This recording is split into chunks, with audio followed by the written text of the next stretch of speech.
I've noticed that people have this idealized version of what a real marriage is. Or rather, what they expect out of a marriage seems very delusional. Like they think that this is like still Disney movies. Marriage is reality. I feel like marriage is one of the most important decisions that you'll make in your life. And I don't necessarily think that you have to get married. Like that's why I'm saying it's a decision that you have to make very wisely if you are going to choose marriage for yourself. That's why I say it's a business decision, right? The same way that you wouldn't just do business imprudently when you're not prepared, when you don't have all the tools ready, when you don't have the finances ready, you wouldn't do business. You can't do business, right?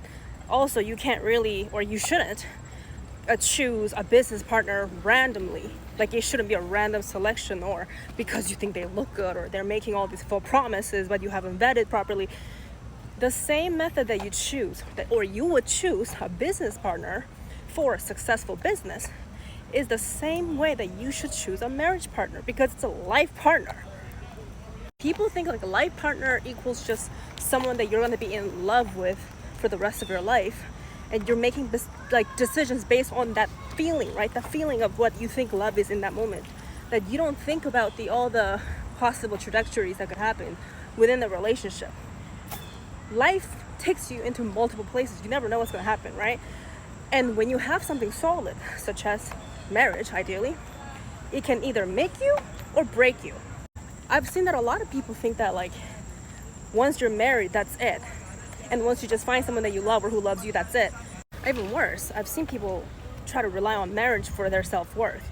It's like you try to find an identity in the man or in the marriage. And then you like look down on people who are still single or who haven't found the marriage partner because you think that marriage itself gives you a status. Marriage does give you the status though, okay? But it's only status if you actually have the right foundation for it. Marriage itself is a thing that adds to your life, right? It's an asset, but it can also be a liability. The partner you choose is an investment, but most people make the wrong investment, or rather make the investment in the wrong person. The thing about investing is that it doesn't matter what you do, right? But if the stock itself that you're choosing is not the right stock, right? Which you should vet that based on the graph. I'm really being literal. Like if you really know how to use stocks, or if you do finance, or if you do business, you know exactly what I'm talking about because it's the same language.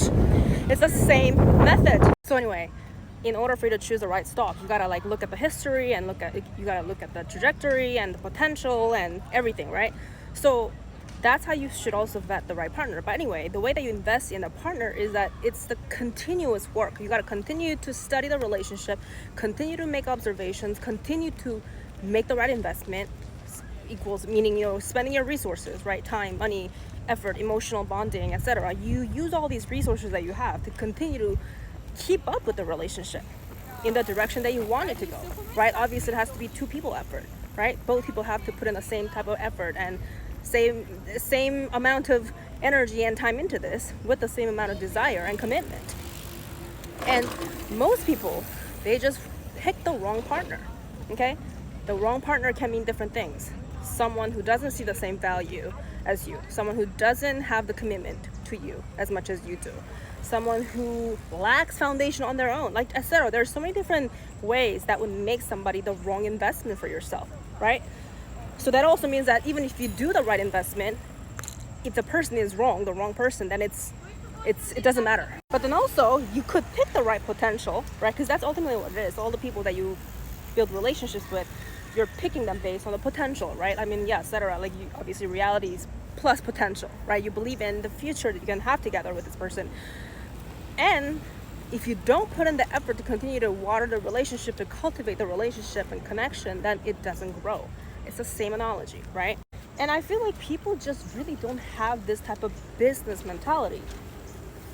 Because I guess who teaches you these things, right? I think that I don't even know how people look at marriages these days, but I do know that most people don't look at it right. They think it's a feeling-based commitment. I mean, hell, like it's not even about marriage. Look at the modern society. People just lack devotion and commitment, period, to anything, right?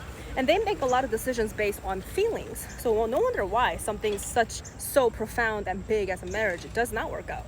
Because you are emotional. You make decisions only on your emotion. So bottom line, That's why I say that if you are good at business, right? And like good at business meaning like it's not like your aim is not just about the financial goals, but it's also that you know how to nurture relationships, you know how to grow teams, like leadership, basically all the virtues that make you a good business person, right? That's what will also make you a great selector for picking the right person. Okay, you gotta approach marriage as a business transaction or a business partnership. Maybe transaction is that's got negative connotations to it, so maybe it's like not the right word, but it is literally what a transaction though. It's an exchange, right? I mean, what is the point of marriage if you just want to be with someone out of love? Just be in a relationship. If you want to live with them, just live with them, cohabitate. You gotta think about, why do you want a marriage? I mean, let's be so for real though, because a lot of people these days they don't even know what marriage is. They just want to have a wedding, especially women. Women just want to have a wedding. They want to brag about it to their social media. They want to brag about it to their friends. They just want to tell people that they have now earned the status. They just want to be married. But you don't know what it takes to have a successful marriage. And this is why, even as a woman, right? Like, stop waiting for a man to come propose to you, and stop waiting to be picked. You gotta pick the partner too. And the way to do that, and what's gonna set you up for that, is invest in yourself and make smart decisions, and period. And learn emotional intelligence. Don't be a bop. That ass. Because marriage is reality. It is not playing house. It is not. It's not even just boyfriend girlfriend. It's a commitment that you should take seriously. So you gotta ask yourself, what type of commitment are you really making for yourself? Do you really want to get married? And if so, for what reason?